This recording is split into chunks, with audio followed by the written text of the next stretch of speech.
Hello, good afternoon sa inyong lahat. Ito si Almari KJP Adventure at gagawa tayo ng kalabasa alake, as in koroke. Ayan guys, mayroon tayo ngayon na giniling na baboy. Meron din tayong kalabasa na ini-ready, na hiniwa ko na siya. So, pwede niyo siyang alisin yung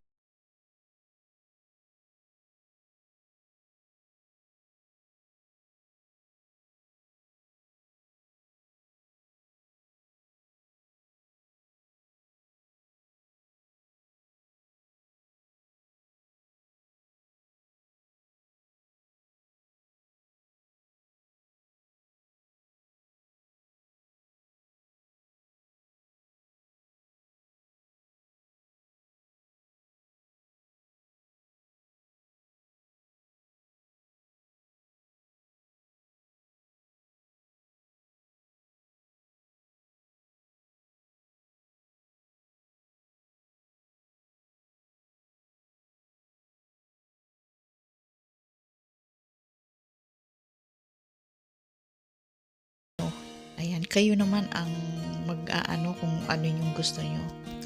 So, ayan na at dinuduro ko na ang kalabasa hanggang sa madurog.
Na naglagay ako ng oil na konti lang sa ating fry pan or kawali.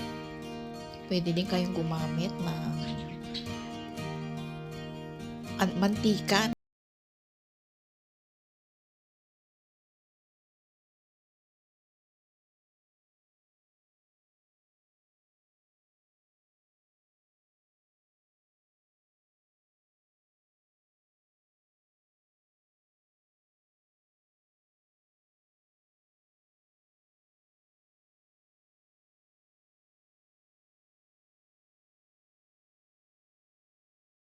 Or ground pork.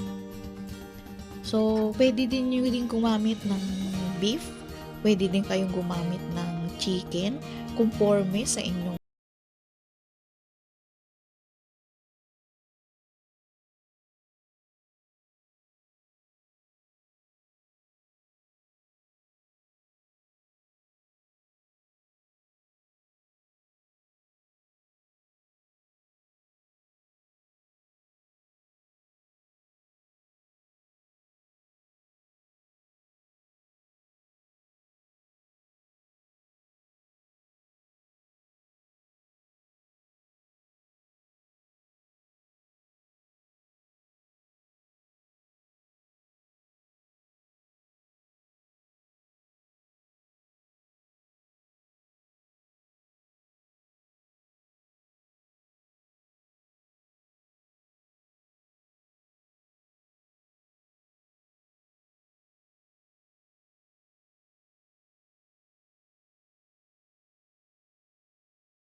pagkatapos naman yan ay ang gagawin natin dyan ay paghahaluin lang natin yung kaninang dinurog natin na kalabasa at saka itong giniling. Ipagmimix na.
So, ayan guys, nagawa ko na siyang lahat. And then, magre-ready na tayo to fry. Ayan, ganyan lang ang gagawin.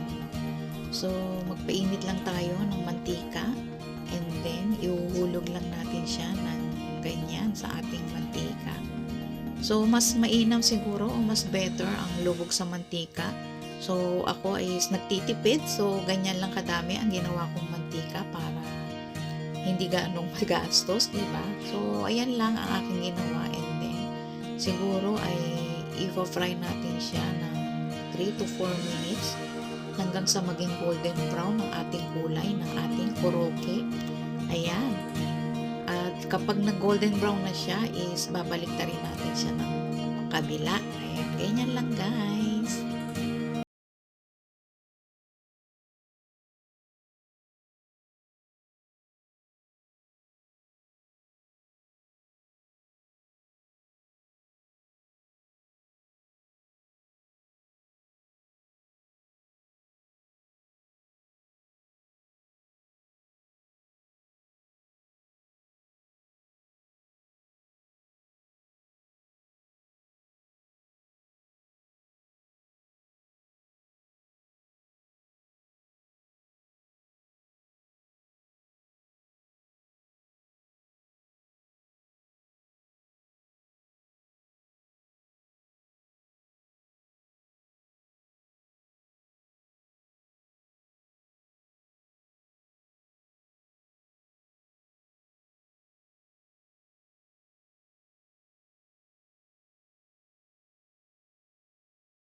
And ready to serve na siya. So, nagbudbud lang ako ng parsley para mas maganda ang ating presentation.